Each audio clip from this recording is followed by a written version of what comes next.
A Second Chance at Love. Previous episodes are available in playlist, a link is given in the video description. Episode 55. As Roxanne was deep in thought thinking about what Lucian had told the children, the three children came over to bid her farewell. "Mommy, since you're fine, we will be heading home first. Rest well. We will be waiting at home for you." Benny smiled heartily. His smile only served to make Roxanne puzzled. When she was sick previously, the children would want to stay by her side the whole time. Why would they proactively bid me farewell without arguing to stay with me? Benny inquired endearingly, "Mommy, you're going to let Essie tag along with us, right? She will be terrified if she's alone." Roxanne returned to her senses and glanced at Lucian instinctively. She nodded hesitantly.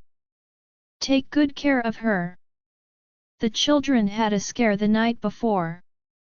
Estella did not have a strong sense of security, so it would be better if Archie and Benny accompanied her." The boys nodded fervently. "Then, we shall head back first." The kids then ran out of the ward, waving goodbye to Roxanne. They were all smiling gleefully when they turned around knowing that their plan worked. "Daddy told us yesterday that we must give him and Mommy some private space." Although they were worried about Roxanne, they were confident that Lucian would be able to take great care of her.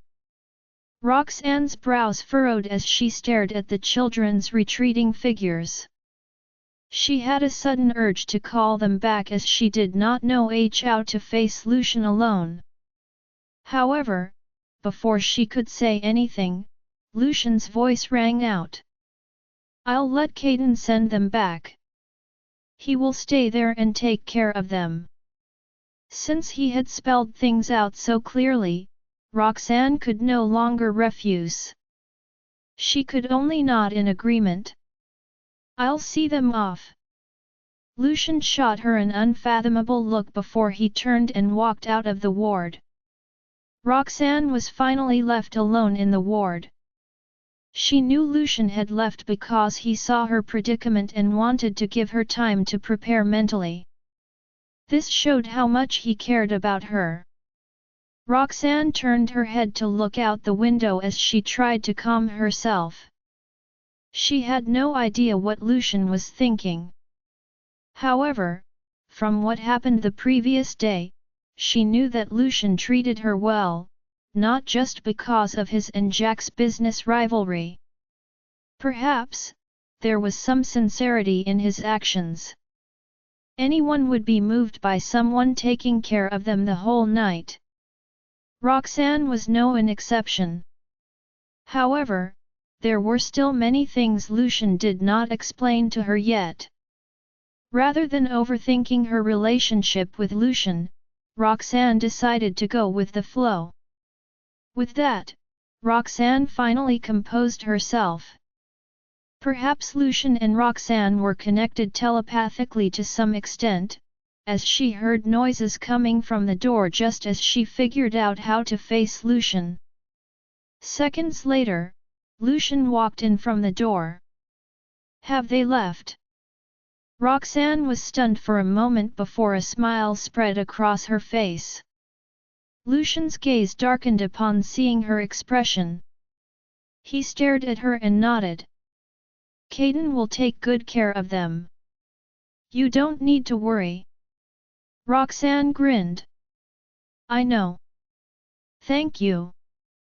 Not only did you have to take care of me last night, but you also had to take care of them too." Her tone was natural, with no trace of her previous detachment and stiffness. Emotions swirled in Lucian's eyes as he noticed the change in her, but he suppressed them. After a long pause, Lucian tamped down the emotions in his eyes and said calmly, "I've asked the specialists to check on you. They'll be here soon." No sooner had he said that, several specialists came rushing over. They were horrified when they saw Roxanne sitting up in the hospital bed. "Ms. Jarvis, please lie down quickly.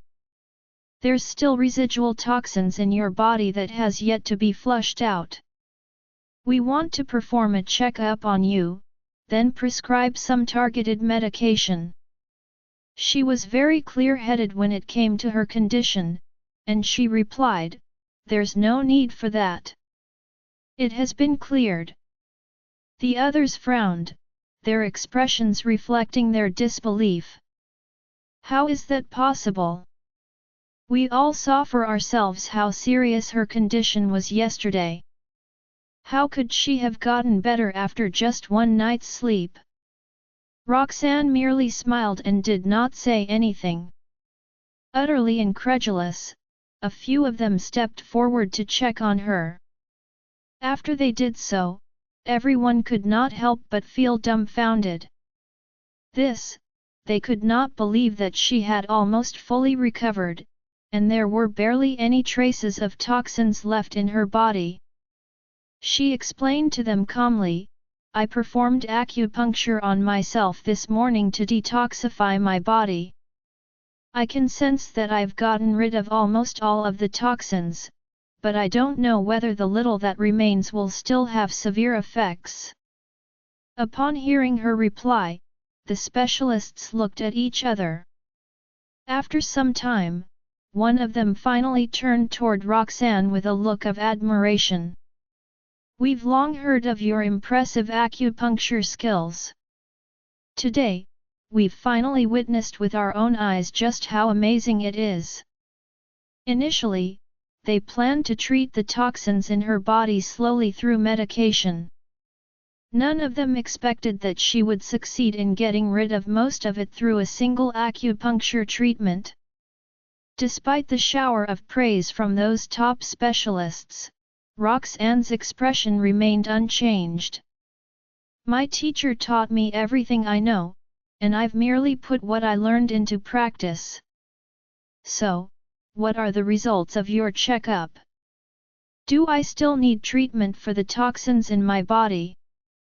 "The remaining toxins aren't a lot, and your body can eliminate them through metabolization," answered the head of the specialists.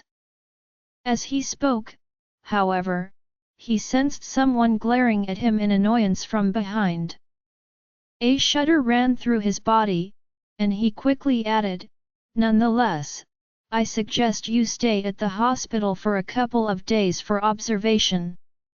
As you know, your condition yesterday after getting poisoned was quite serious."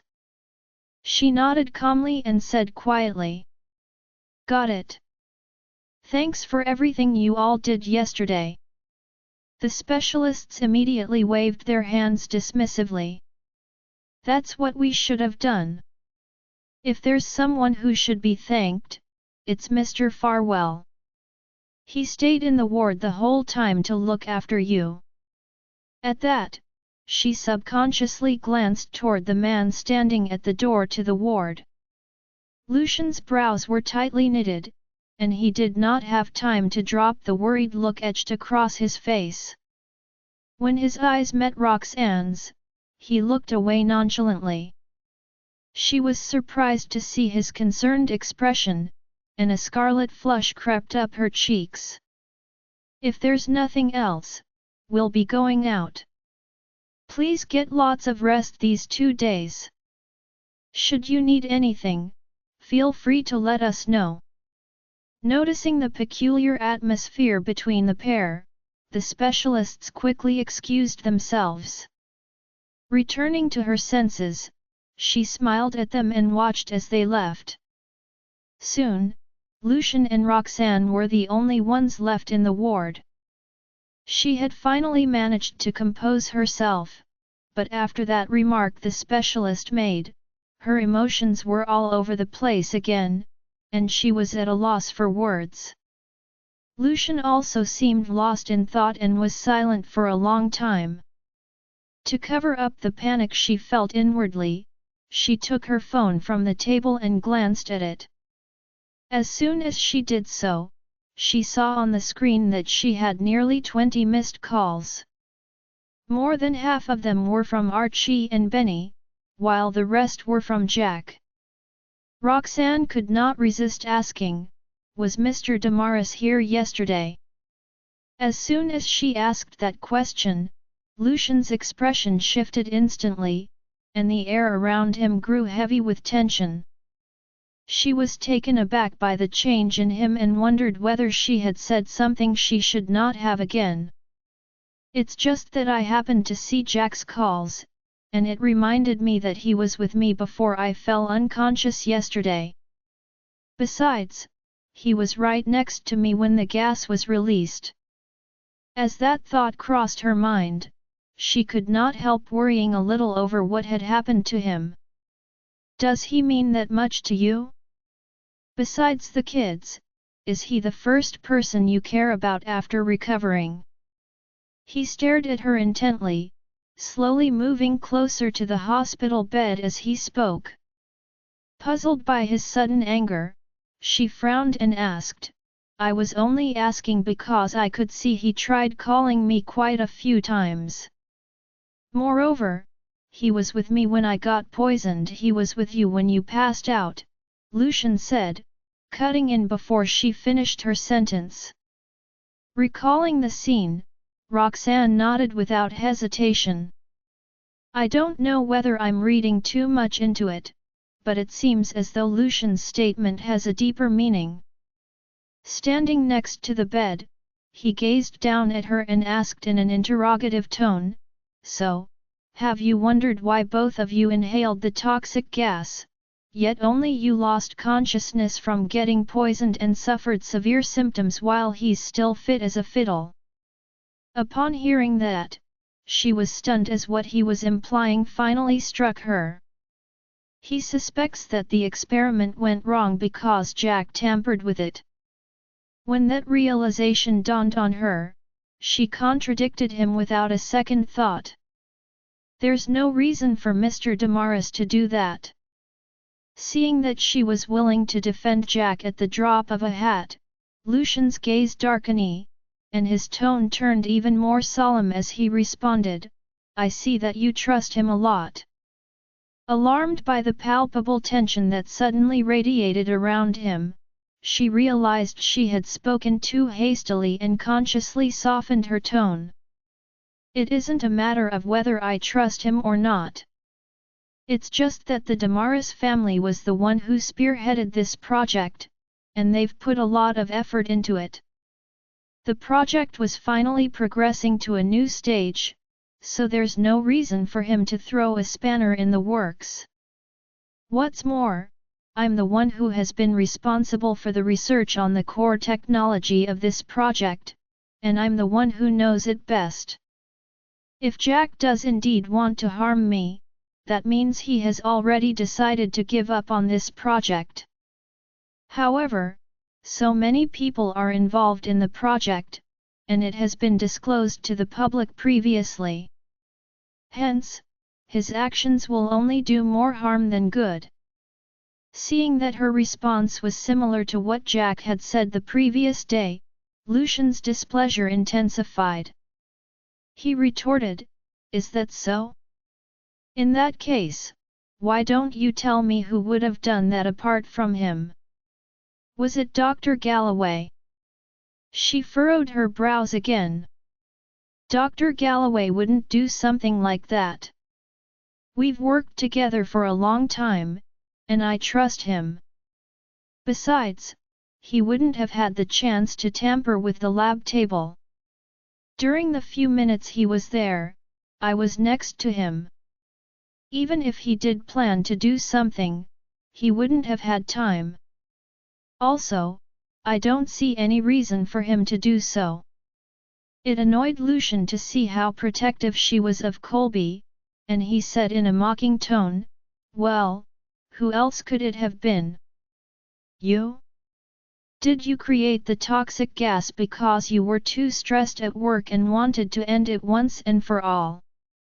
Roxanne was rendered speechless at that. After all, it was indeed true that the three of them had been in charge of the project since the beginning. Naturally, I wouldn't shoot myself in the foot, so that leaves only Jack and Colby. That being said, I don't want to doubt any of them since one of them is the project leader while the other is my longtime partner. Seeing how adamant she was, Lucian felt his anger rise.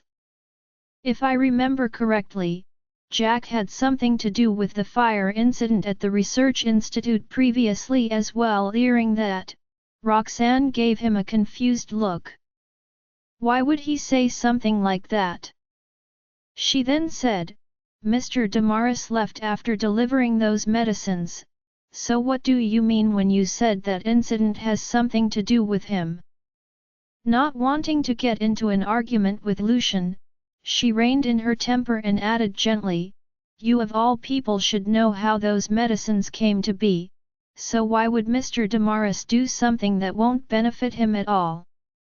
After speaking, she raised her head to look at Lucian's cold expression and heaved a helpless sigh inwardly before continuing, Lucian, you need to calm down. You can't just say something like this based on your own subjective emotions without any evidence to support it. With how smart, sharp, and decisive Lucian is, his irrational words now are making me doubt whether the man before me is really the CEO of Farwell Group. I am calm. Fury was bubbling deep within Lucian's heart, and he uttered coldly, that storage room of your research institute has had no problems for so many years, but it burns up the moment he stored his medicines in it. Don't you think it's too much of a coincidence? In response, Roxanne patiently explained, there really weren't any problems when he stored the medicines in the room. If you don't believe me, feel free to ask Dr. Galloway about it since he was there at the time. As she spoke, she kept her gaze trained on Lucian's face, her eyes glinting with emotions known only to herself. He looks so angry whenever he talks about the fire incident. There isn't a single trace that suggests he's faking it, so I guess I can finally stop suspecting him. I've misunderstood him. I'm certain now that he has nothing to do with the fire. Hearing her words, Lucian seemed to recall something and stated coldly, your words just reminded me that Dr. Galloway was at the scene of the fire as well. Roxanne snapped back to her senses when she realized that her words had caused Lucian to cast his doubt on Colby. She tried to explain, this incident has nothing to do with them. We've already looked into this. Turns out, someone bribed one of the researchers at the institute to go in and set the fire. Unexpectedly, Lucian's expression darkened further the more she tried to explain. Well, who else could have done this except Jack? Words eluded Roxanne once again. She knew there was some truth in his words.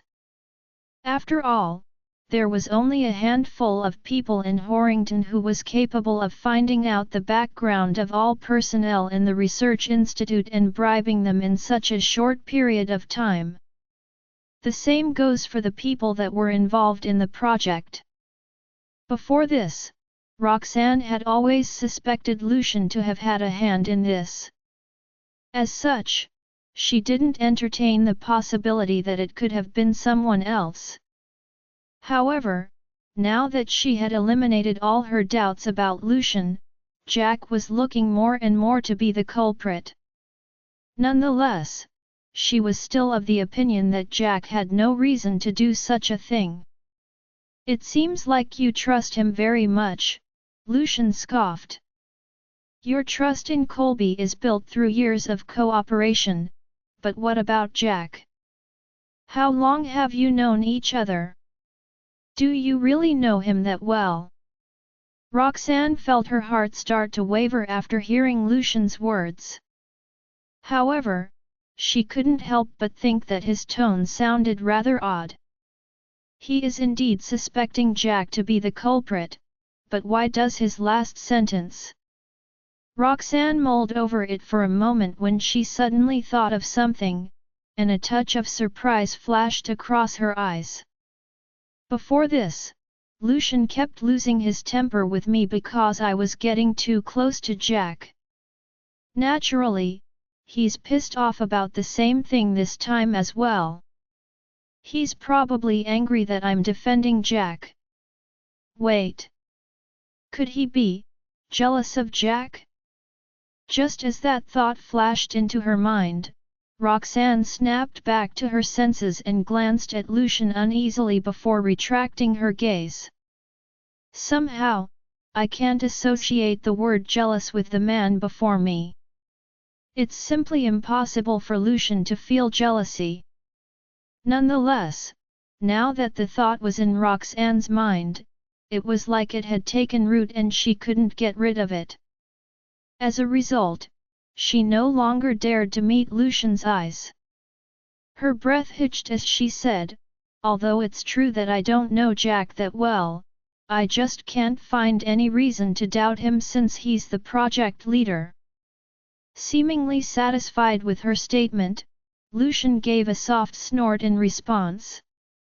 After hesitating for a while, Roxanne made up her mind.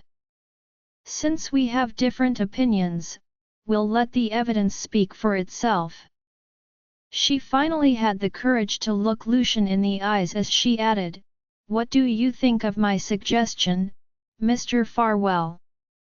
Seeing how Roxanne was still unwilling to doubt Jack but was sensible enough to make a concession with him, Lucian felt his anger subside slightly. "Fine, I'll go along with it.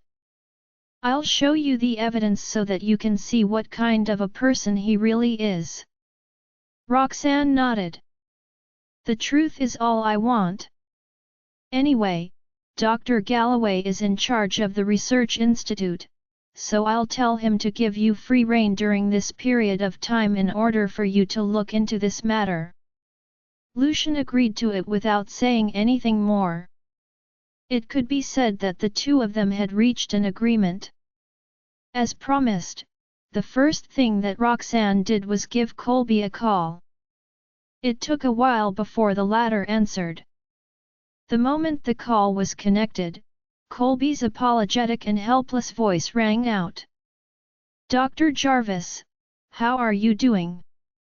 I'm sorry, I should have paid you a visit earlier, but I really have no idea where Mr. Farwell has taken you." Hearing that, Roxanne subconsciously glanced at the man beside her. All she knew was that Lucian was the one who brought her to the hospital. As for what happened during and after she fell unconscious, she had no clue about it. Judging from Colby's words, I'm guessing Lucian must have done something unpleasant when he took me away. Lucian frowned, but he didn't try to explain, for he thought that there was no need for him to give an explanation just because of Colby's words. Seeing that, Roxanne could only retract her gaze. She then said to Colby, "I'm fine now, thank you for your concern, Dr. Galloway." Colby's voice was still tinged with guilt when he said, "What happened yesterday was too sudden. Several researchers were more or less affected by it. As a result, I have been so busy since yesterday that I forgot to call you. This is wrong of me." Roxanne could imagine the chaos that must have ensued in the research institute after she collapsed. Coupled with the leakage of toxic gases, she reckoned some may have even been poisoned. With me being in a coma and hospitalized, I'm sure Colby must be feeling exhausted trying to clean up the mess all alone for one whole day. With that thought in mind, Roxanne said apologetically, "I'm sorry. I was too careless and caused you trouble again." Hearing Roxanne's apology, there was a flash of smugness in Colby's eyes, but his tone was full of concern. "As long as you get better, it doesn't matter how tired I get. I thought." Forget it. Let's not talk about this. Why did you call? Uneasy, Roxanne said, I'm afraid I'll have to continue to trouble you. Colby was busy since yesterday after she fell unconscious. Recently, they needed to carry out an investigation. Due to that, they had to ask for Colby's help to grant them free rein. For everything Colby had done, Roxanne felt nothing but sorry for him. Colby, on the other end of the phone, was working overtime at the research institute, handling the surveillance footage of the research facility. He froze momentarily when he heard what Roxanne said but soon returned to normal. What is it? Go on. I'll try my best to help. Roxanne said with a grateful smile, Mr. Farwell and I want to investigate yesterday's incident. In the process, we will need permission to access the research institute. Thus, we'll need some help from you. At that, Colby became tense and felt his throat tighten. He was fine with Roxanne carrying out an investigation but didn't expect Lucian to be involved. I only asked Lucian to come yesterday to watch him fight with Jack, not to investigate me. It will be trouble if Lucian intervenes. Colby wasn't confident to hide the truth from Lucian's discerning eyes. Dr. Galloway. Roxanne urged in confusion since she didn't receive a reply from him. Colby abruptly returned to his senses and tried to sound calm. I'm sorry. I was up all night yesterday, so I zoned out. All right, I got it. Feel free to tell me when you need help. Without sparing another thought, Roxanne thanked him politely, thank you, and have a good rest. Absent-mindedly, Colby promised to help her. After a few seconds, he hung up the phone. When the two were on the phone, Lucian listened to their conversation at the side the whole time. He found Colby's response slightly strange. However, a nobody like Colby wasn't significant enough to bother him, so he didn't give it much thought. He brushed it off and took it as his lack of sleep. I've already told Dr. Galloway. Roxanne's voice sounded from the ward. This matter cannot be delayed. If someone did plan it, that person would have more time to destroy the evidence if we delay. Let's start the investigation as soon as possible. Naturally, Lucian was well aware of this simple theory. I know. I'll start to investigate after you rest. In response, Roxanne frowned. I want to join the investigation too. After all, this happened because of me. I'm the victim, so I can't do nothing and wait. Moreover, no matter what Lucian was thinking, Roxanne was worried about letting him investigate by himself because he was prejudiced against Jack. Lucian saw through her thoughts and narrowed his eyes in displeasure. Are you worried I would fabricate evidence against Jack? Hearing that, Roxanne's eyes flashed with a hint of guilt, but she quickly concealed that. I just think it will be fairer that way. Lucian sneered, I understand what you mean, but your condition doesn't allow you to do that. The specialist advised you to rest in the hospital for a few days. So, that's what you should do. Don't worry. I only want to find the real culprit who hurt you, although I'm suspicious of Jack. I'll deal with him later.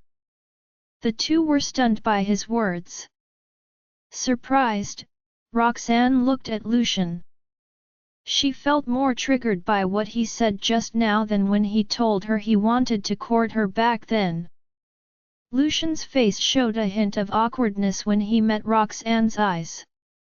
Soon, he regained his composure.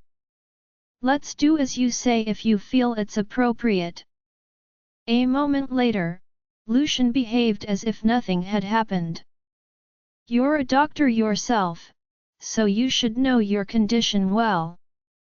The experts said the residual poison in your body is almost gone. You can be discharged from the hospital soon. He changed the topic abruptly and sounded unnatural. His expression intrigued Roxanne, and she almost burst out laughing.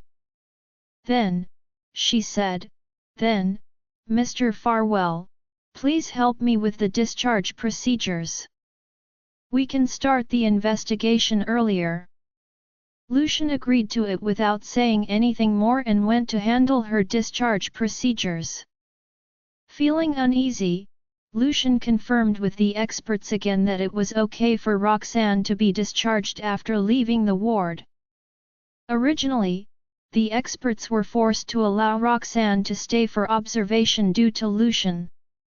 Thus, they immediately assured Lucian that Roxanne could be discharged without a problem.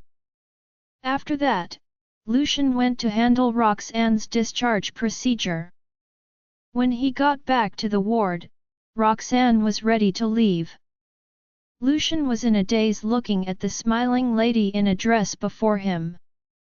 Yesterday, Roxanne looked extremely pale, and he was shocked to see her in a hospital gown. Thus, he felt strange now that she looked well. Are you done? Roxanne was confused since he stood at the door silently. Lucian snapped out of his reverie when he heard her voice. Yes, let's go. I'll send you home. Just like that, they entered the elevator one after another. I can go home by myself. I've already caused you much trouble for yesterday, Roxanne rejected politely. Lucian sounded calm. Essie is at your place. I want to see her. Since he had spelled things out so clearly, Roxanne could no longer refuse his offer. The two got out of the elevator and walked to the hospital's entrance when it started to drizzle. The light rain dispelled the sweltering heat. Many people on the road walked in it calmly. Roxanne decided to brave the rain and run to the parking lot too. To her surprise, Lucian grabbed her by her waist as soon as she lifted her foot. Halting in her tracks, Roxanne instinctively looked at him and wanted to break free from his grip. You just recovered, so you're still weak. It's best to avoid the rain. Lucian frowned slightly, and his deep voice sounded beside her ear. Roxanne felt his breath on the side of her ear and a wave of numbness that came with it. She couldn't help but be in a daze. By the time she snapped back to reality, Lucian was holding tightly onto her waist as they walked into the rain. Lucian covered their heads with his coat as they strode toward the parking lot. Seeing Lucian's profile, Roxanne couldn't help but think of how he took care of her yesterday. A warm feeling surged in her heart, and she couldn't take her eyes off his face for a long time. Watch your step. Lucian turned around suddenly and looked at her. When their eyes met, Roxanne felt her heart skip a beat. She tried to keep her composure and smiled. Thank you. Lucian furrowed his brows as his eyes flickered. After yesterday's incident, he felt reluctant to let go of Roxanne, who looked perfectly healthy. After a long while, he retracted his gaze with some self-control. The rain had stopped when the two reached the parking lot. The custom-made jacket Lucian used to shelter them from the rain was wet. Even his arms got soaked from the rain. Standing by the side of the car, Roxanne watched him open the door and put his jacket on the back seat with no change in expression. After a moment of hesitation, she decided to sit in the passenger seat. Soon, Lucian got into the car and drove toward her house. I wonder what they are doing now.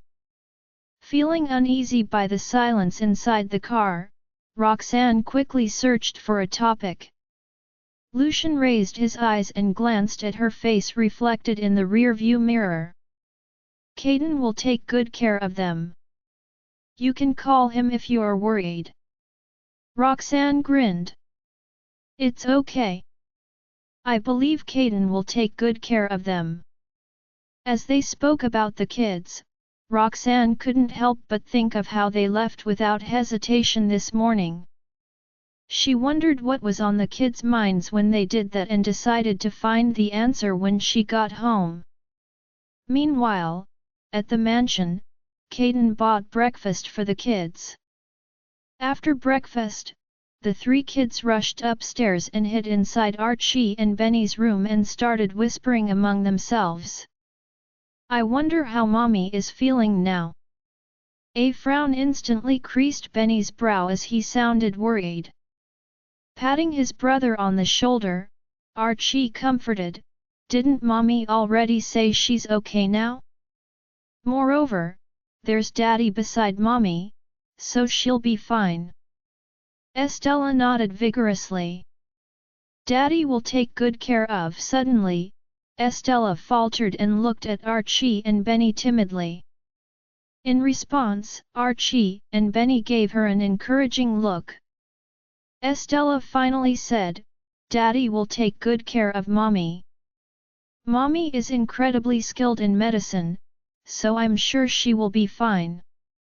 As Estella spoke, she balled her fists to encourage herself. The most important thing now is for Daddy and Mommy to get back together through this opportunity. Archie analyzed rationally, "I think after what happened yesterday, Mommy will not avoid Daddy and Essie anymore." A smile gradually bloomed on their faces. Estella, in particular, had a vibrant smile. Seeing Estella's beaming face, Benny couldn't help but ask, "Essie, wouldn't your Mommy be sad if she finds out how much you adore Mommy?" Hearing that, the smile on Estella's face gradually faded, and she became a little down. Benny felt somewhat guilty and glanced at Archie, worried if he had said something wrong and had upset Estella. Archie felt worried as well and wanted to change the topic. Before he could do that, Estella said hesitantly, "I don't have a Mommy."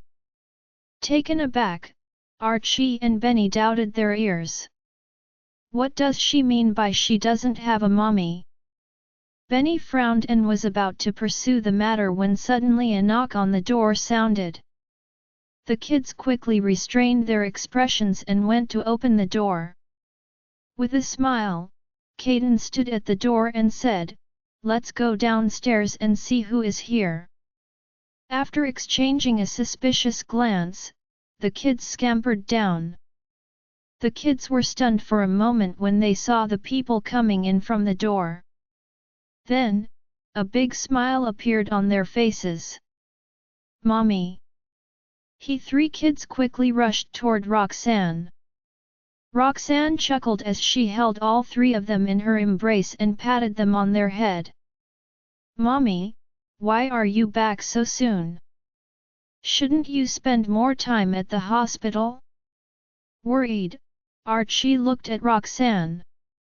As Archie spoke, he glanced at Lucian as he had secret plans for them. If Mommy stays for another 2 days at the hospital, Daddy will have more time to accompany her. Lucian knew Archie was glancing at him, but he didn't know what was on the latter's mind. Meanwhile, Roxanne was rendered speechless by Archie's question. "So you want me to stay at the hospital?" At that, the kids exchanged glances. Archie answered with a serious look, "We're only worried about you, Mommy. We thought maybe you should be hospitalized for at least 2 days."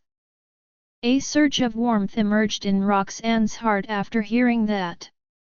Pretending to be torn, she looked at Archie. But I miss you guys. We can visit mommy at the hospital. Benny's cute voice rang out.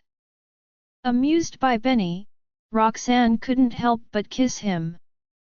Estella and Archie quickly moved closer to Roxanne after they saw her kissing Benny.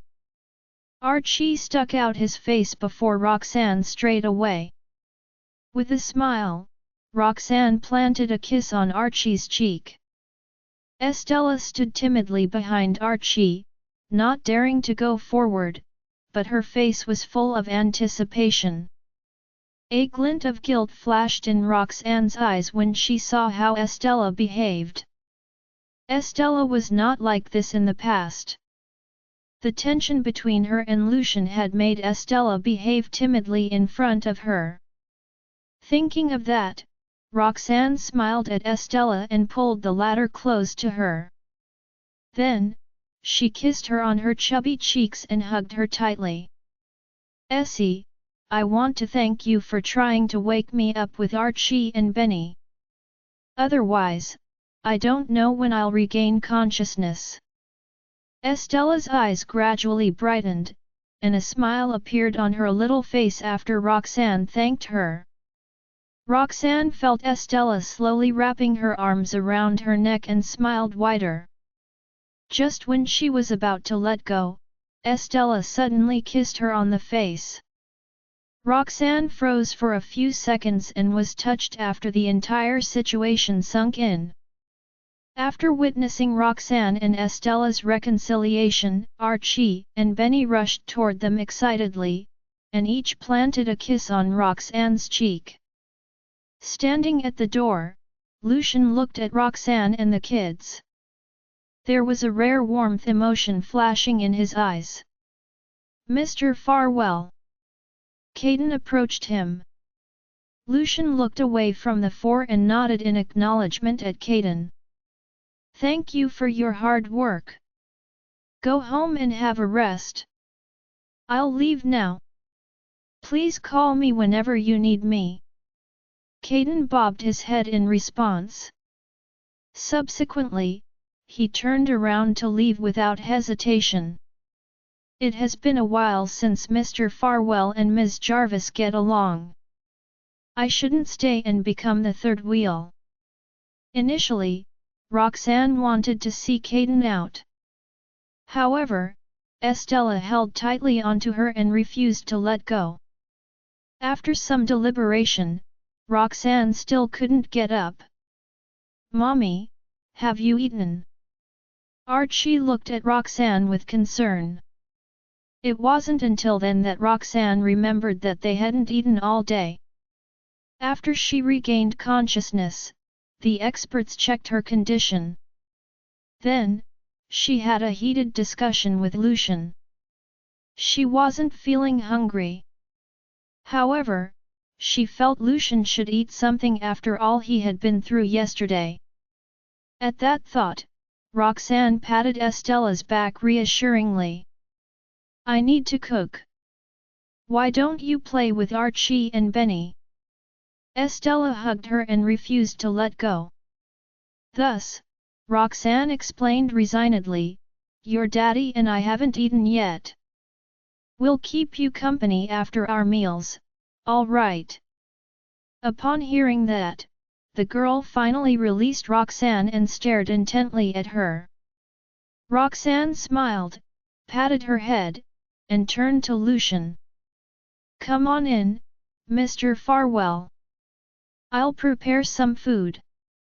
The look in Lucian's eyes darkened before he ambled into the living room. It's been a long time since I was invited by her. This feels pretty good. The children were relieved to see the relationship between the two adults improved after Roxanne left the hospital. As Lucian sat on the couch, he watched the children play with each other. Inside the kitchen, Roxanne was preparing the food nonchalantly. As a result of all that, the atmosphere in the mansion became surprisingly heartwarming. Not long after, Roxanne exited the kitchen with 2 sandwiches and a glass of hot milk before putting them in front of Lucian. It's nearly time for lunch, so just eat these first to hold on until then. He nodded. Just as she was about to sit next to him, her phone rang again on the coffee table. They both lowered their heads and saw Jack's name on the screen. While Lucian frowned, Roxanne wanted to answer the phone because she knew Jack was simply worried about her. As she reached for the phone, Lucian snatched it away. Roxanne furrowed her eyebrows with slight panic. I want to tell Mr. Damaris that I'm safe. Motionlessly, he waited for the ringing to stop on its own. Then, he expressionlessly turned off her phone and tossed it aside. She felt resigned upon seeing that. In the past, she would have immediately started arguing with him. However, she refrained from doing so, thinking it would be rude because he had just saved her from the brink of death and taken care of her for the entire night. Thus, Roxanne silently withdrew her hand and sat next to Lucian. Jack came by last night, he disclosed in a deep voice. That shocked her a little. Was it when I was still in a coma? There's no way I wouldn't have known about it otherwise. You were already awake by that point, but it was getting late, so I told him about your situation and asked him not to disturb your rest. She still felt something was off. It was that simple. I know how Lucian feels about Jack. There's no way their meeting ended that simply last night. In response to her question, Lucian frowned at her. What else do you expect? Roxanne smiled sheepishly and stopped asking. If Jack already knows about my situation, why did he call me? Just as she wondered about that, he spoke again. Even though I already told him about your situation, he still called you. Maybe he has an ulterior motive. She was stunned by his sudden remark as she stared at his countenance. I feel like the motive he's thinking about is not the one I have in mind. When Lucian recalled the scene at the research institute, a cold look entered his eyes. Back then, when you had just fallen into a coma after being poisoned, Jack refused to send you to the hospital. Tell me, what do you think his intentions are? Upon hearing that, Roxanne halted what she was thinking as she wavered. He coldly continued, do you think traditional medicine could have saved you back then? Without hesitation, she shook her head. I may be unconscious back then, but I know how dire the situation was. Even if the person who fainted weren't me, I wouldn't necessarily have the courage to accept the responsibility of treating them. As he gazed intensely at her, he signaled for her to continue, so she did. Traditional medicine has been passed down for many years because it's effective in combating chronic diseases. The best way to handle my situation yesterday was to send me to the emergency room immediately because the poison gas had invaded my brain. Acupuncture was worth a try, but the risk of failing is greater. Of course, I wouldn't take that risk when better options were available. What would have happened if you didn't receive treatment in time? Lucian inquired. Roxanne gave that question some thought and replied seriously, if it weren't too serious, then I would have been in a vegetative state. If it were, I would have died. Even if I was lucky enough to wake up, I think I would have become mentally disabled. When her train of thought ended there, she expressed her gratitude to him. If not for your help, one of those 3 scenarios would have been my fate, Mr. Farwell. So, thank you. As though he didn't hear her thanks, he continued to focus on Jack. Do you think Jack was unaware of those three possibilities? Roxanne hesitated to shake her head. Jack definitely knows about those possibilities, but if I shake my head, Lucian will become more suspicious of him, and I don't want either of us to suspect him even more. Upon detecting her hesitation, Lucian stared at her coldly. You still don't think he's suspicious? Frowning, she speculated, maybe. Mr. Damaris has his reasons. After all, he may have experience using acupuncture to treat those attacked by that poison. If that's true, it brings up another question. Why does he just so happen to know how to deal with such a rare poison? If that's not the case, why did he insist on not sending me to the hospital and opting to use acupuncture to treat me instead? While chaos roamed in her mind, she put on a calm facade. Gazing at her, Lucian questioned, Do you know what Jack was doing when I went to him? Roxanne tensed up upon hearing his tone, thinking that he had discovered some sort of irrefutable evidence. If that happens, I may need to change my long-standing impression of Jack. As he recalled Jack's actions, he narrowed his eyes. He was preparing to remove your clothes. He's just an animal who takes advantage of you, yet you still trust him so much. That dumbfounded her. I thought he had ironclad evidence, but that's all? Due to her frequent acupuncture sessions, she was used to taking patients' clothes off during treatment. It was why she was dumbstruck by Lucian's reaction. Did Lucian really think Jack took off my clothes because he wanted to? Then again, Lucian did get jealous many times before. I'm not sure how to describe what I'm feeling right now. A few moments later, Roxanne organized her thoughts and explained, It's just standard procedure for acupuncture. If he wants to perform it on me, he can't do it with my clothes on. Upon hearing that, Lucian furrowed his eyebrows slightly as a look of dissatisfaction flashed past his eyes. Now that I think about it, Jack did need to remove her clothes to perform acupuncture on her. Still, it was disturbing. His jealous expression amused her. Setting that aside, Jack's behavior is still very suspicious, Lucian concluded stubbornly. That rendered Roxanne speechless. While she didn't want to believe Jack was acting maliciously, she had to admit that, from an objective point of view, he was pretty suspicious. Lucian frowned at her and informed her coldly, I plan to investigate this matter in the afternoon. Will you join me? Nodding, Roxanne was about to accept his invitation when the children pounced into her embrace. Thus, instead of replying to him, she stared at the children, puzzled. Mommy! Benny peered at his mother caringly. Are you going out in the afternoon?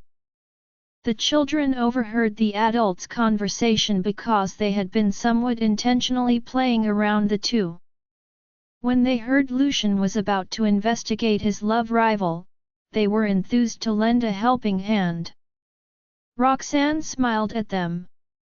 I may need to visit the research institute later. Is it okay if you three are alone at home in the afternoon? The moment she ended her sentence, Benny shook his head. Perplexed, she asked, What's the matter? He grabbed her hand. You've just recovered, Mommy. Even though you're not in the hospital right now, you should still rest at home for a couple of days. Then he glanced at his brother. In response, Archie added, We were really scared when we saw you like that yesterday. Mommy, please, we don't want to witness that again. Estella nodded vigorously. You need to rest properly, Ms. Jarvis. As she inadvertently recalled Roxanne's comatose state yesterday, her eyes reddened. I don't want you to get sick anymore, Ms. Jarvis. Roxanne's heart ached when she saw the children's anxious countenances.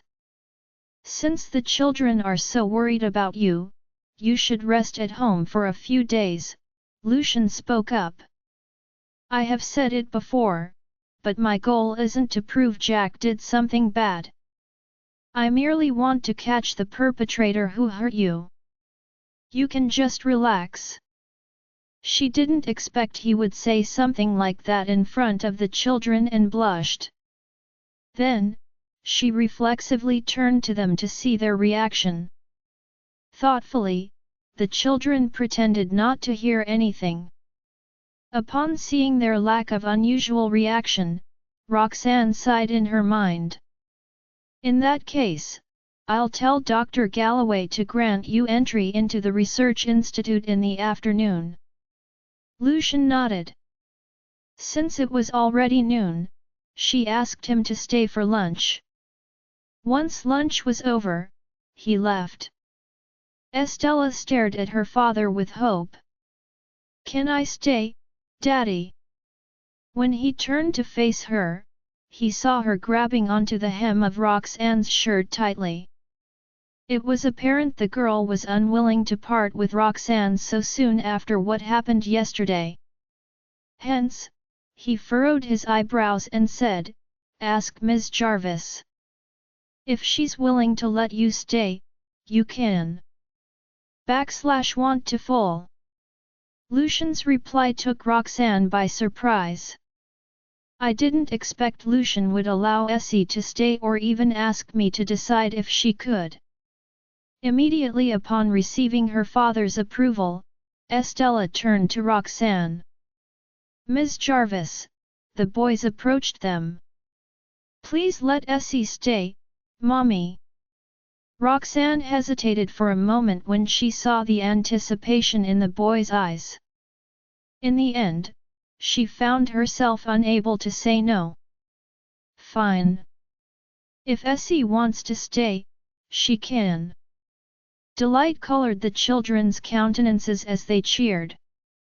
Roxanne couldn't help but grin upon seeing that.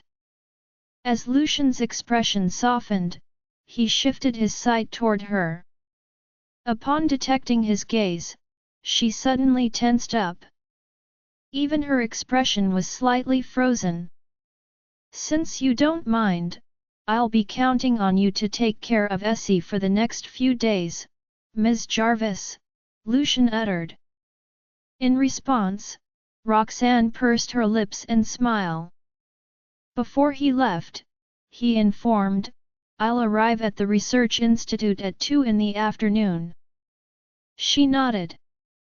I'll let Dr. Galloway know and ask him to head over there earlier. When their conversation ended, Lucian turned and left. Roxanne and the children watched his car disappear from their sight before returning to the mansion. It was nearly 2 in the afternoon, so she swiftly gave Colby a call. Meanwhile, Colby had just left the surveillance room. He stayed up for the entire night scrubbing all traces of his misdeed. After learning Lucian would investigate the matter during the morning from Roxanne's call, he inspected all the surveillance footage again. He only dragged his exhausted body out of the surveillance room after he found no problems with the footage. To his surprise, he received another call from Roxanne just as he left. She said, Mr. Farwell will be heading over there at 2 in the afternoon. So, you may need to reach there a little earlier. Colby's heart sank when he heard that. I know it's only a matter of time before Lucian comes, but I didn't expect it to be so soon. Still, he agreed to her request. Got it. I'm at the Research Institute right now, so he's free to visit whenever he wants. It was almost 2 when he ended the call. Hence, he immediately returned to the surveillance room to recheck the surveillance footage. Just as he did that in suspense, he heard someone knocking on the door. "Mr. Farwell has arrived, Dr. Galloway," the receptionist informed while Lucian stood next to her. Colby's expression shifted drastically before he forced himself to calm down as quickly as possible. A few seconds later, he turned to the entrance with a polite smile. "You should have called me when you arrived, Mr. Farwell. I could have welcomed you at the building entrance." Lucian's line of sight landed on the surveillance footage on the screen and inquired, "What is this, Dr. Galloway?" "I couldn't help but feel something was amiss about what happened yesterday. Thus, I decided to check the surveillance footage in hopes of finding anything fishy. Since you're also planning to investigate yesterday's incident, how about we examine the footage together?" Silently, Lucian gazed at him for a few seconds. Meanwhile, Colby felt his heart pounding. Yet, he had to stifle his anxiety and pretend as though nothing was going on. After a while, Lucian shifted his icy look away from Colby, to which the latter responded with a calm sigh of relief. Then, Colby reflexively stepped away and allowed Lucian to take his seat while he stood at the side. Both of them then watched yesterday's surveillance footage, starting with the experiment Roxanne was performing with Jack. In the footage, they saw Roxanne joking around with Jack. Colby was also in the footage, but he was a few steps behind Roxanne and Jack with an expression completely different from theirs. Overall, it seemed as though Colby was the only one focusing on the experiment while the other two were not involved in any work. Lucian always thought Roxanne was way too intimate with Jack. However, it was the first time he saw the two of them interacting with each other without his presence. They don't look like business partners at all. It's completely different from how Roxanne describes their relationship. The longer he watched the footage, the colder his expression became. Even the surrounding temperature was dropping. He was further enraged when he saw Jack and Roxanne only needed to exchange a glance to know what each other was doing. When did the two of them start having this tacit agreement in whatever they do?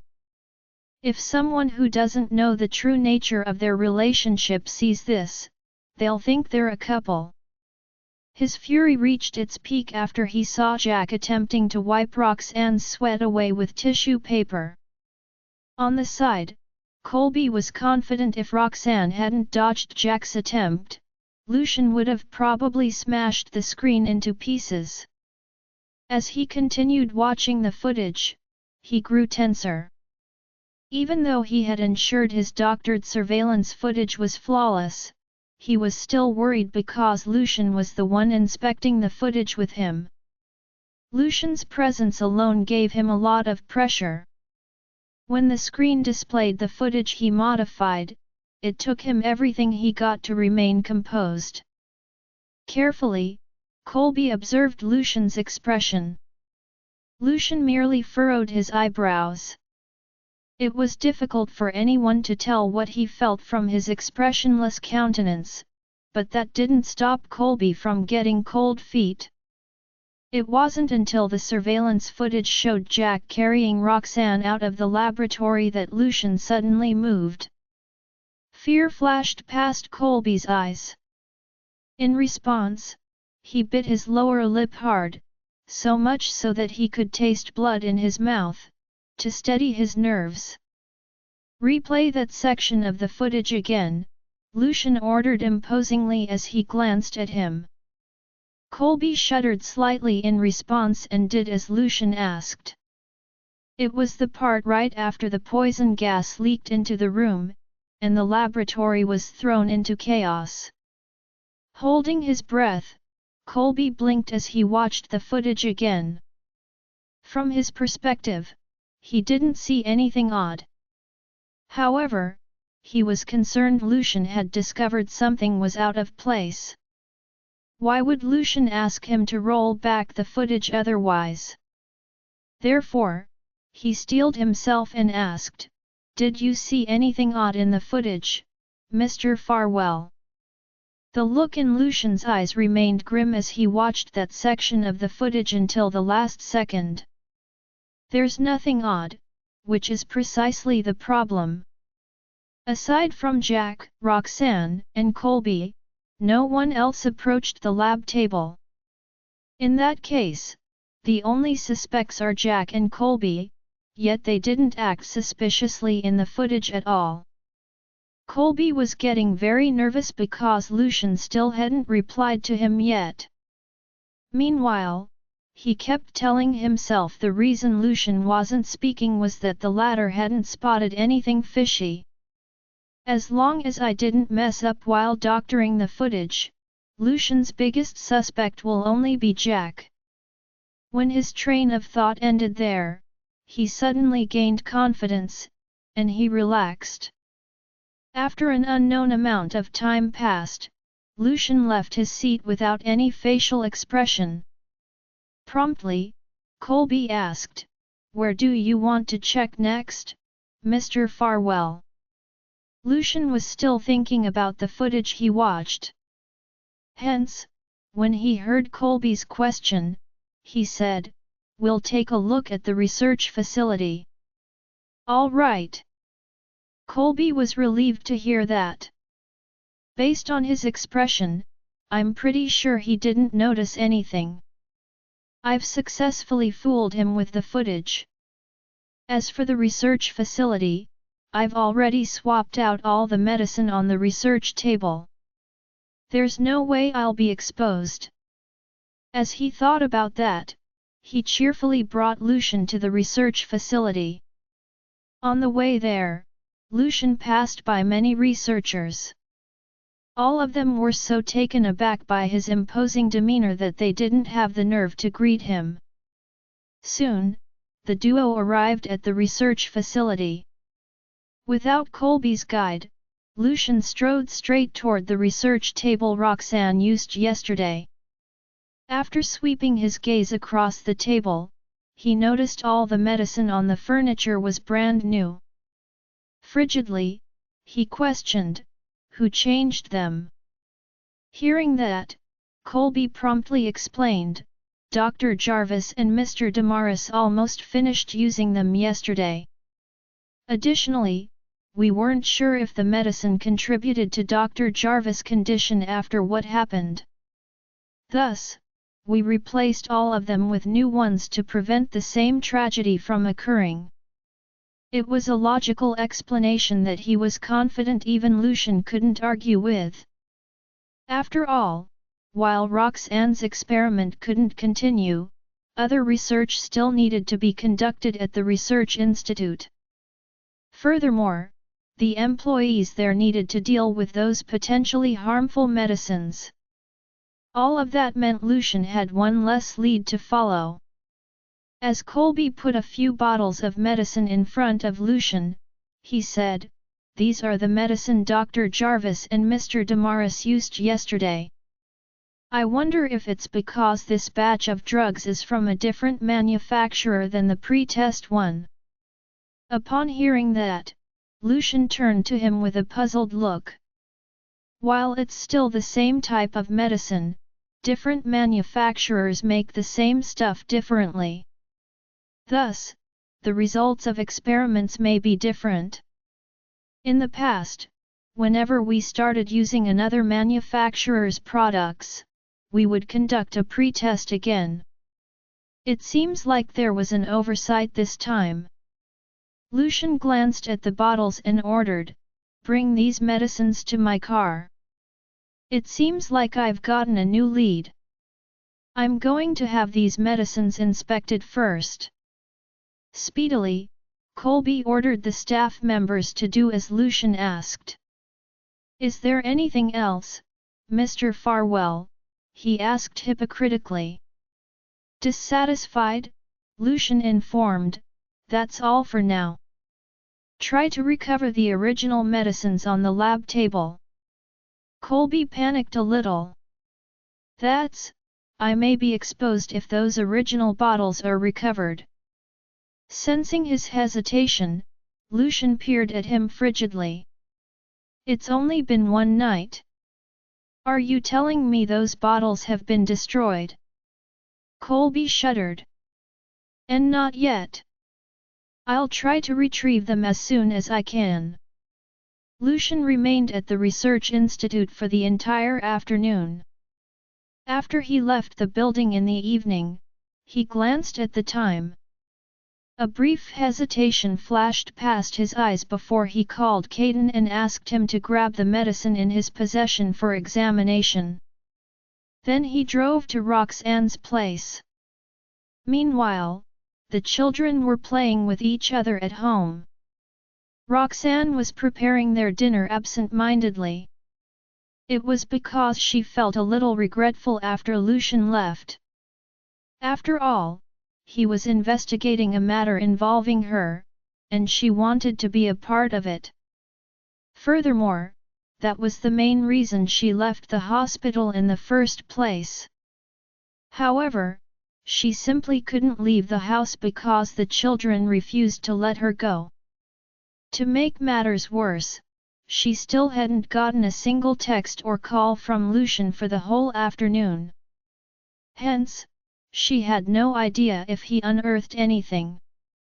Just as Roxanne was getting distracted, she heard the children's voice in the living room. The children suddenly heard the doorbell ringing while they were playing and opened the door. When they saw who it was, they gleefully greeted, "Mr. Farewell." Even though Lucian was in a rather foul mood, he still smiled a little when he met their bright eyes. As he lifted his sight from the children, he noticed Roxanne wasn't in the living room. Hence, he asked the boys, "Where's your mommy?" They pointed at the kitchen in unison.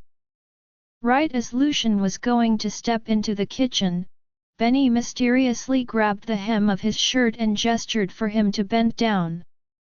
Lucian did as the boy wished and positioned his ear next to Benny. "Mommy has been absent-minded for the entire afternoon thinking about something," Benny whispered. Upon hearing that, Lucian smiled and patted the boy's head.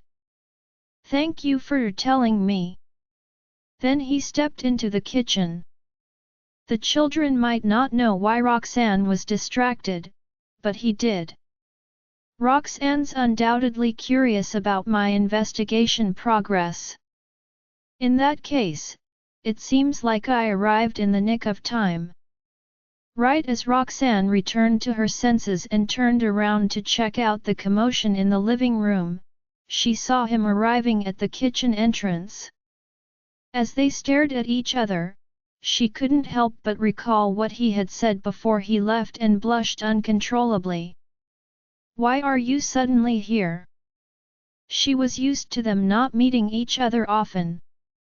Therefore, when Lucian visited her for the second time on the same day, she felt a little awkward.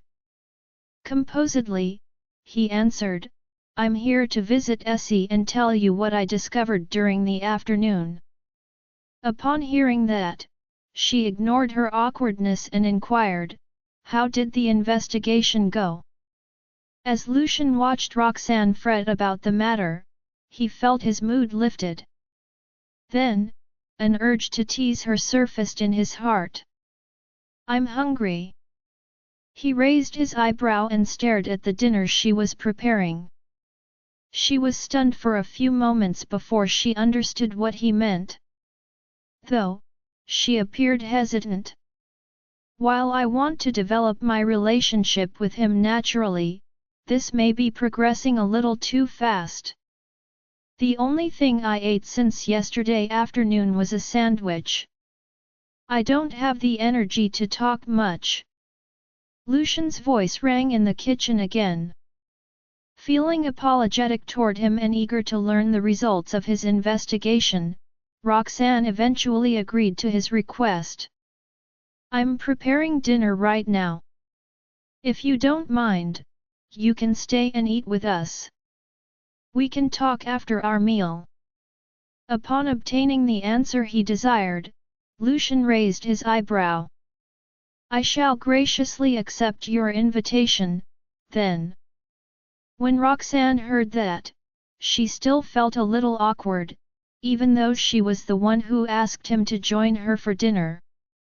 It was a rare harmonious moment between them.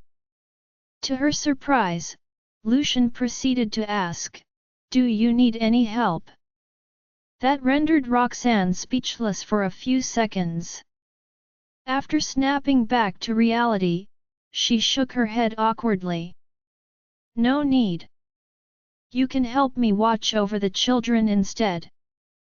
A hint of disappointment was visible on his face, though he still nodded in agreement.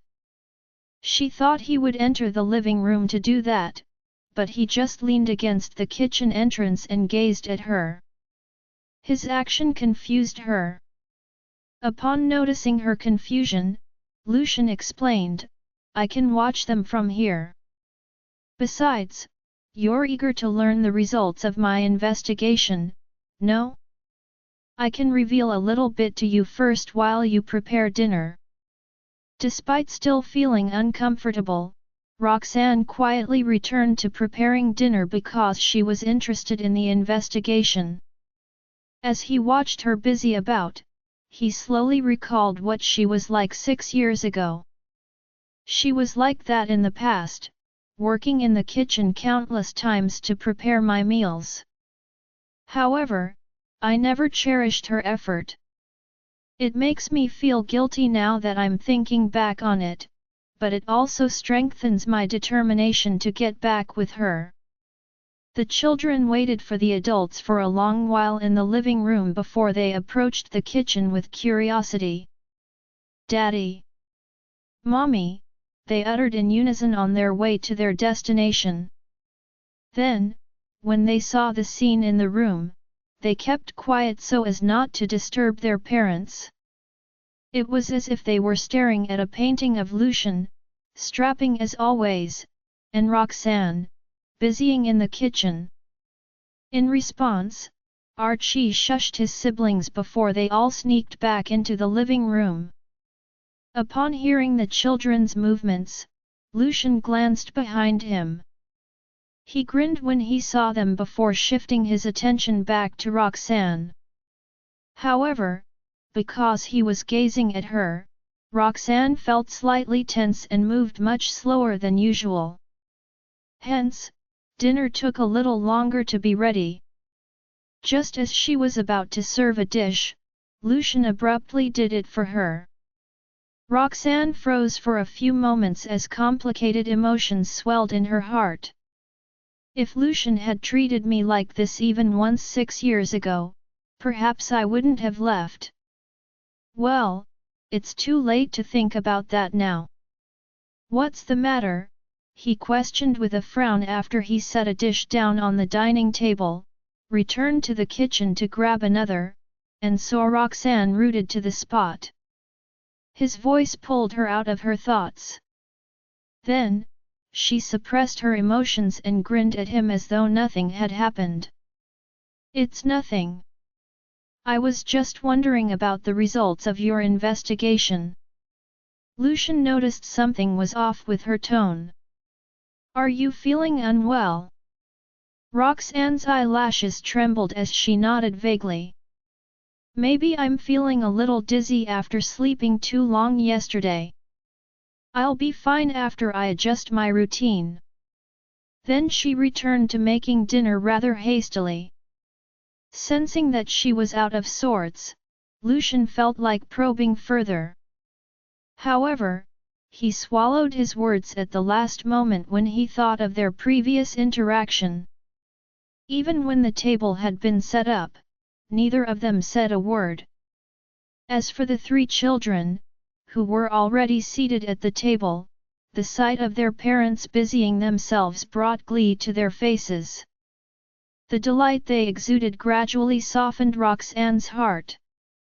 Even though Roxanne had calmed down after dinner, the results of the investigations from the afternoon were still on her mind. "Mr. Farwell, are you ready to talk about it?"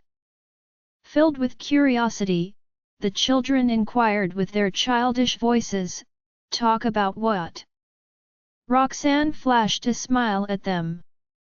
"It relates to the research institute and has nothing to do with you. Go out and play now." In response, the children looked toward Lucian for verification. The latter affirmed in a serious tone, "Go on now." Only then did they slowly make their way out of the mansion. Both of them settled down on the couch with coffee by their respective sides. "How is the investigation coming along? Is there any progress?" With her brows slightly knitted, Roxanne was filled with concern. "Is it related to Mr. Damaris?" Refusing to believe that Jack was capable of something like that, she was anxious for an answer. However, her mention of Jack caused Lucian's eyes to narrow. He still couldn't shake the scene from the surveillance cameras of her happily chatting with Jack. Even now, she's still worried about him. Lucian felt an uncontrollable fit of rage welling up inside him.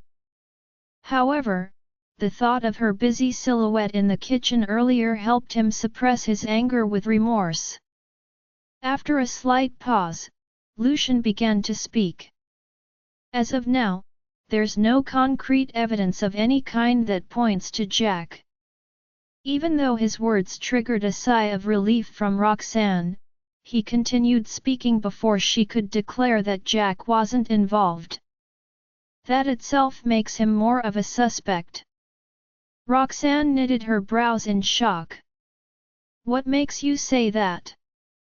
When Lucian sensed how protective she was over Jack, his tone took a turn. "I've checked the surveillance feeds but didn't find anything incriminating in them. However, Jack is the one who has spent the most time in the lab other than you. A few minutes before the incident, he went out to take a call. Wasn't it too much of a coincidence? Furthermore, his suspicions were intensified by the deep understanding Jack had on poisons." Thinking back to what happened the previous day, Roxanne began to waver. Although it was true that Jack coincidentally left the lab then, she still couldn't accept casting suspicion upon the very person who had invited her to join the project. Moreover, she felt that Lucian was being influenced by his personal emotions in making the accusation. Holding that thought, Roxanne sighed under her breath. "If you're accusing Mr. Damaris without any corroborating evidence, I would advise you to be more rational in your investigation, Mr. Farwell." As they locked gazes with each other, Lucian's displeasure couldn't be any more obvious. Nevertheless, Roxanne maintained eye contact without any intention of backing down. After a long while, Lucian finally retracted his gaze and got to his feet, all while desperately suppressing the anger within him. "I have sent the drugs you used that day for tests. We'll talk about the results once they're out. As for your advice, I'll keep that in mind." With that, Lucian turned and left before Roxanne could respond. After watching the video from the surveillance cameras and seeing how protective she was of Jack, Lucian couldn't predict what he would do if he continued the conversation. Losing his composure in front of her was something he swore not to repeat.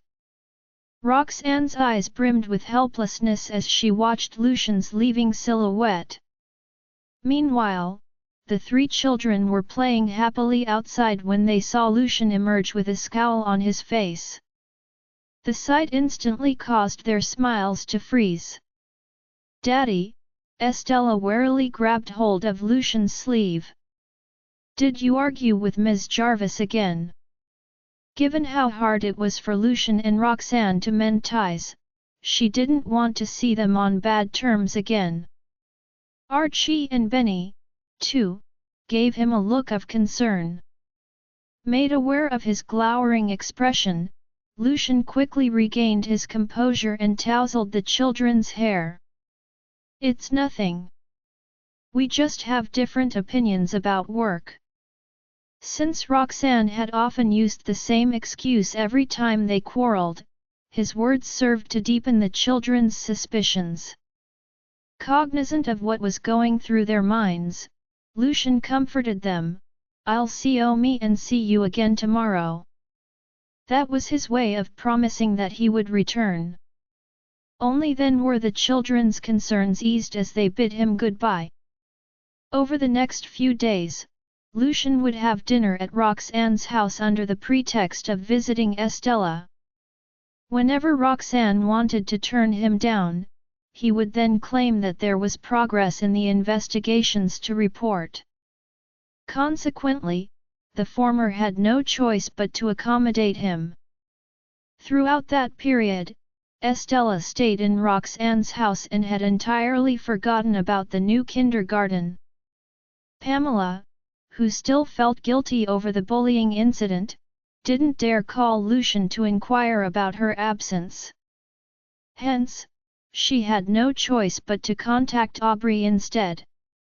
"Ms. Pearson, is Essie not feeling well the last few days?" Aubrey was puzzled by the question. "What? Why did you say that?" A sense of hope began to swell within her. If Estella was really sick, she could pretend to visit the former just to approach Lucian. However, Pamela was equally clueless. "She hasn't come to school recently, so I thought she was sick, isn't she?" The words caused Aubrey's face to darken. Over the last few days, she had been scheming on how to break Roxanne and Lucian up. Although she had contacted him a few times, he would quickly brush her off. Thus, she had no idea what was going on with Estella. Little did she expect the latter to have missed kindergarten for a few days. Based on Lucian's previous attitude, sending Essie to the new kindergarten was his way of declaring that his relationship with Roxanne has ended. Now that Essie isn't going there anymore, does it mean that he has changed his mind? The thought filled Aubrey with frustration. Meanwhile, when Pamela didn't receive a response, she carefully called out, "Ms. Pearson." Regaining her senses, Aubrey desperately suppressed her anger despite wearing a scowl on her face. "Essie is feeling under the weather. I'm sorry that I forgot to inform you about it." Pamela didn't think too much about it. "That's a relief." I thought she subsequently let out an awkward chuckle before changing her words mid-sentence. "In that case, she should take her time to recuperate at home. There's no rush to come back to school." After grunting in acknowledgement, Aubrey ended the call before Pamela could say anything else. She was afraid that she would lose her temper if the conversation were to drag on any longer. After all, the scene of Estella crying her eyes out when she saw Roxanne hadn't slipped Aubrey's mind. Roxanne must be the reason that didn't go to school. No matter how she thought about it, Aubrey just couldn't calm down. It wasn't until she gave Corey a call that she found out about Roxanne's discharge from the hospital. Without a doubt, the news further unsettled her. After much contemplation, she steeled herself and gave Lucian a call. However, she had to wait for a long while before she heard an answer in a frosty voice. "What is it?" Despite gritting her teeth, she maintained a caring tone. "Lucian, I just received a call from Ms. Yaxley saying that Essie has missed school recently." Is she not feeling well? The moment she finished, Aubrey felt her heart tense up as if she was afraid of hearing Lucian say that Estella was at Roxanne's. Furrowing his brows in brief silence, Lucian replied, "Essie is at my mom's. You don't have to bother. As for the teacher, just inform her that Essie is sick." Due to the bad blood between Aubrey and Roxanne, Lucian didn't plan on letting the former know where Estella really was. In addition, Lucian was certain of his feelings for Roxanne after the poisoning incident. That was the reason he felt the need to draw the line with Aubrey. However, Aubrey doubted the truth in his words. "Given how important I am to Sonia, I'm sure she would invite me over if Essie was by her side. After all, it's a great opportunity for me to bond with the little girl." Since that didn't happen, I'm not buying Lucian's story. Coming to that conclusion, Aubrey felt her heart sink. At the same time, she replied in a skeptical tone, "Really? I'm surprised that I didn't hear about something this important." With no intention of continuing the conversation, Lucian remarked, "I still have a meeting to attend. If there's nothing else, I'm ending the call now." With that, he hung up on Aubrey before she could react. Upon hearing the call end tone, Aubrey's face lost all color. "That little must be at Roxanne's. I can't think of any other reason Lucian would lie to me." Amidst her fury, a sudden knock on the door was heard. Aubrey stood up to get it despite looking upset. When she saw who it was, she didn't bother hiding her displeasure. "Aubrey, what happened? Why do you look so angry?" Worried that Aubrey would do something impulsive, Frida came over to check on her. Concern filled her mind the moment she saw the look on Aubrey's face. Aubrey seethed as she spoke. "That little has gone to Roxanne's house again." The news shocked Frida. Isn't she supposed to be in the hospital? She clearly remembered Jonathan telling her that Roxanne's poisoning was extremely serious. Hence, she was surprised at how fast Roxanne was discharged. Aubrey slammed the door to vent her frustration. "That is damn lucky. Why didn't she die from the poison?" Frida still couldn't believe what happened. "Have you asked Mr. Zathrone about it?" Given Roxanne's critical condition, the poison in her body would still take time to dissipate even after she woke up. How did she manage to leave the hospital so soon? The frustrated Aubrey, annoyed by Frida's incessant questioning, gave the latter the side eye. "How would I know? Corey is nothing but a coward. Ever since I told him that I was trying to kill Roxanne, he stopped contacting me. If I hadn't asked him about it, he would probably not have told me." Unsettled by the tantrum Aubrey was throwing, Frida felt the need to calm the former down. How did you know that Essie is at Roxanne's place?" The question only served to infuriate Aubrey further. "Lucian told me about it." The answer shocked Frida. "Really? There's no way he would tell you something like that." Her words caused Aubrey to glare at her, cowing her into silence. Knowing Lucian, she felt that once he had decided to leave Estella with Roxanne, he would definitely not allow Aubrey anywhere near his daughter. Therefore, she found it hard to believe that Lucian would tell Aubrey the truth. With a scowl on her face, Aubrey explained, "He didn't say it. Instead, he mentioned that Essie was with Mrs. Farwell, who didn't bring up the matter with me. It's evident that he's lying." Frida found the situation to be equally suspicious. Nonetheless, fearful that the hasty Aubrey would make a mistake, she advised, "Why don't you give Mrs. Farwell a call? Essie might really be there." When the scowl on Aubrey's face deepened, Frida quickly changed her tact. "If Lucian has lied to you, you should also tell Mrs. Farwell about it. Doesn't she deserve to know, since Lucian sending Essie to Roxanne's side is a serious matter?" Knitting her brows, Aubrey began to waver upon hearing Frida's words. "She's right. I can still complain to Sonia." With that thought in mind, Aubrey gave Sonia a call. The latter answered quickly. "What's the matter, Aubrey?"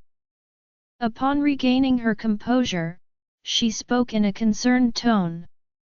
"Mrs. Farwell, Essie's teacher just called and told me that Essie has been absent from school for the last few days. Lucian mentioned that she's with you. I was wondering if she's not feeling well." Sonia's brows furrowed at once. "Isn't Essie with the two of you?" Even though the answer was expected, Aubrey still felt disheartened to hear Sonia say it. Nevertheless, she pretended to be understanding. "I've been busy recently and didn't have time to see Essie. I might have heard wrongly, so I'll call Lucian to check." With that, she made some idle chatter with Sonia before ending the call. She was afraid of losing her temper if they were to continue the conversation. Aubrey standing opposite her, Frida felt tense when she saw the grave look on Aubrey's face. Before she could finish her sentence, she saw Aubrey smash her phone to the ground in rage. "It's that again! Lucian must have sent Essie to her." Panic descended upon Frida. How is that possible? Even if she has really been discharged from the hospital, she must still be very weak. If she can't even take care of herself, why would Lucian send Essie to her? It would have been better for Frida not to have spoken. Now that she had mentioned it, Aubrey immediately recalled how worried Estella was for Roxanne. "Instead of thinking of it as Lucian's idea, I think that Little requested it herself. Who knows, she might be taking care of Roxanne this very minute." The thought filled Aubrey with rage. "Instead of guessing, we'll know what that she is up to by seeing for ourselves." No sooner has Aubrey spoken than she stormed out of the house. Frida didn't even have time to react. "All this while, I have treated that little snitch very well and catered to her every whim, and yet, she clings on to someone else. When I become Mrs. Farwell one day, I'll definitely skin her alive." Aubrey.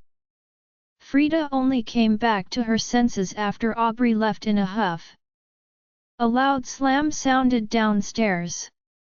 Frida hurried over to the balcony to see Aubrey marching into her car and driving away swiftly. The sight caused Frida to ball up her fists in frustration. "I came here today to convince Aubrey not to act recklessly. Instead of achieving that, I have actually given her the idea of settling scores with Roxanne. If she heads there alone, she'll surely cause a commotion." Frida quickly ran down the stairs and went after Aubrey's car, which was heading for Roxanne's house.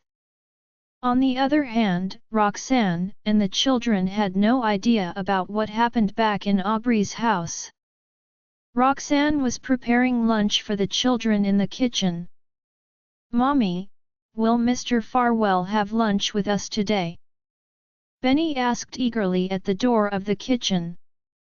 The children noticed Lucian's dedication as he showed up every day, but they still felt uncertain.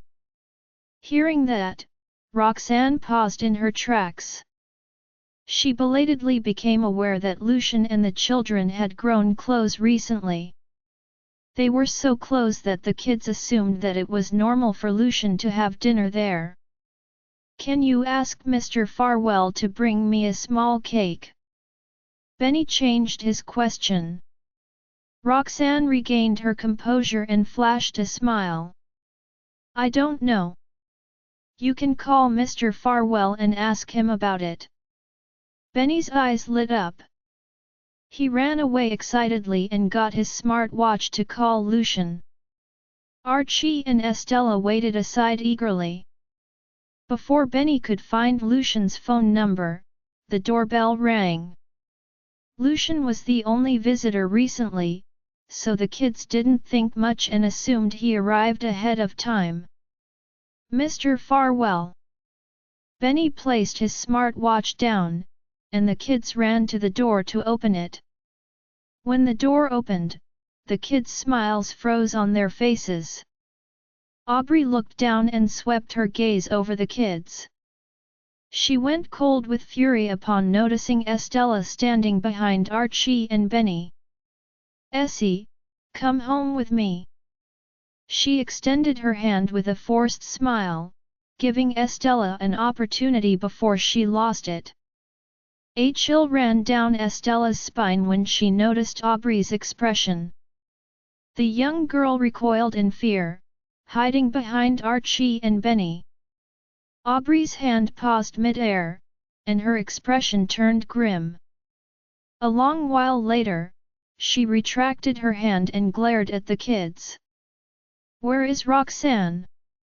The kids stared at her warily. "Mommy isn't at home. Don't come here anymore."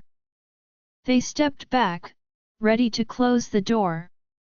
Realizing their intention, Aubrey pushed the door open forcefully and strode into the house. The kids wanted to stop her, but they were too powerless to do so, and could only watch as she strode into the living room. "Roxanne, you! Come out now!" Aubrey screeched loudly. Aubrey did a thorough scan of the living room, but when she discovered that there was no one else present, she proceeded toward the rooms in search of Roxanne. In the kitchen, Roxanne heard the commotion outside. Her heart sank as she walked out of the kitchen to see what happened. Once she came outside, she saw the kids standing in a circle around a furious Aubrey, who was obviously here to cause a ruckus. When Aubrey spotted Roxanne, she marched up to her with her arm raised, ready to deliver a tight slap. Roxanne's brows furrowed at the sight. Before she could lift her hand to block the oncoming attack, Aubrey suddenly stumbled and nearly collapsed to the ground. The kids' shrill voices rang out, "Don't you dare bully Mommy!" Roxanne was taken aback and lowered her head in surprise. Without anyone noticing, the children had quickly run to stand in a line between her and Aubrey, forming a protective barrier. It was clear that Aubrey had stumbled because of their actions. With a scowl, Aubrey regained her balance.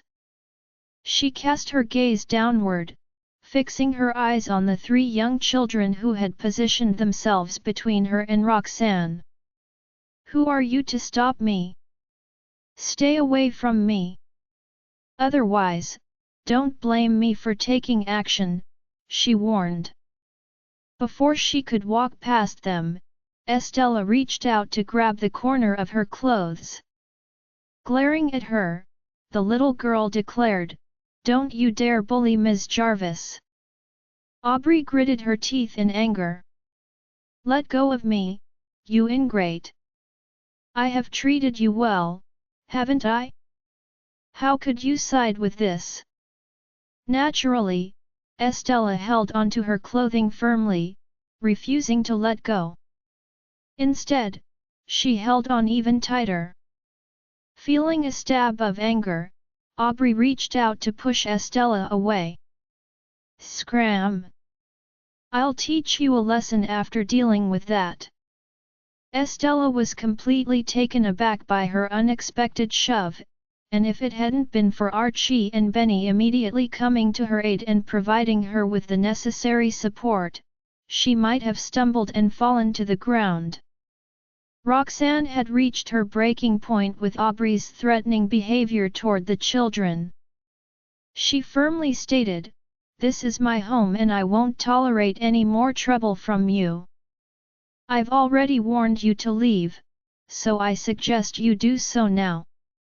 Aubrey let out a derisive snort and spun around to face Roxanne. "You've got some nerve to demand me to leave, huh?" she spat. "Have you completely forgotten the promise you made to keep away from Lucian and Essie? What happened to that?" Roxanne stiffened, not knowing how to reply. Aubrey's haughtiness grew as she saw Roxanne remain silent. "So why aren't you responding? Are you tongue-tied? Don't think that Lucian has fallen in love with you because he brought you to the hospital while you were unconscious. I can assure you that he would have done the same thing for any other person in the same situation." Roxanne's lashes trembled at her words. "Mommy!" Archie yanked gently at the corner of Roxanne's clothes. He assured her, "Don't listen to her. Mr. Farwell treats you really well." Roxanne pursed her lips, but she said not a word. Aubrey snapped, "Shut up. You know nothing, bastard.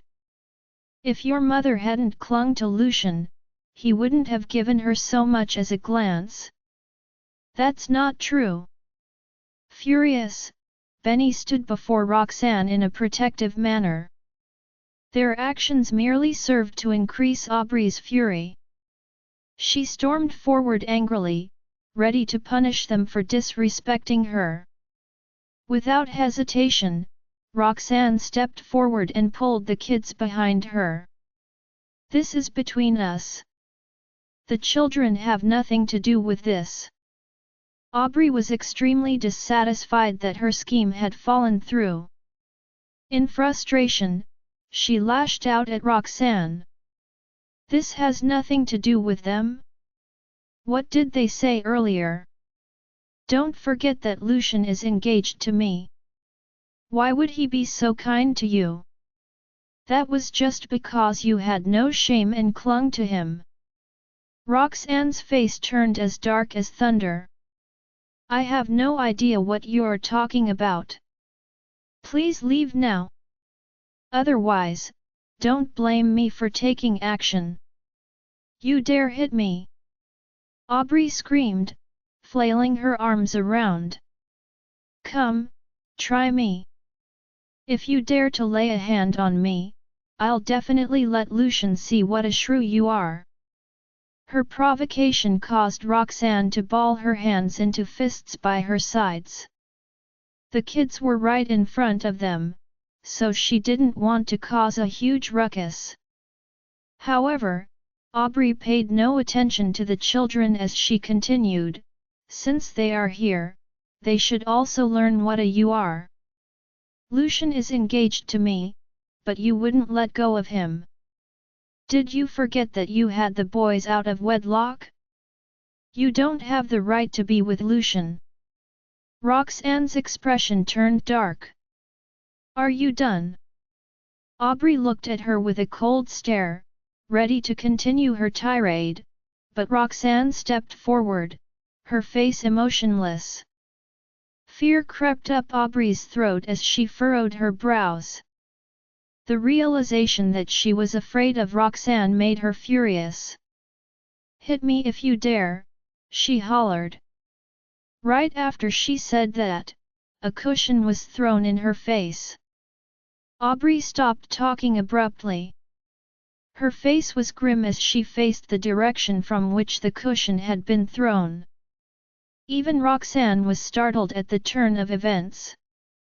"Evil woman! Wicked witch! Don't you dare bully mommy!" They were unaware that the children had approached the couch to throw cushions at Aubrey. The children weren't strong enough, so even though they threw a few cushions, only one managed to hit their target. Even so, Aubrey was already heaving in rage. "Wicked witch! Leave our house now! We might be young, but we're not afraid of you." The children glared at her without fear. Slowly, Aubrey's face contorted in fury. "I almost forgot how you poured water over me before. How dare you provoke me again today?" She then glowered at Estella. "You ingrate! I must punish all of you today. Come at us! We're not afraid of you." The kids stuck their tongues out cheekily. "We think you're the one who's clinging to Mr. Farwell." Those words hurt Aubrey's sore spot. She immediately marched over to them. "You little bastards! I swear I'll teach you a lesson today." The children ran away, not showing any fear toward her threat.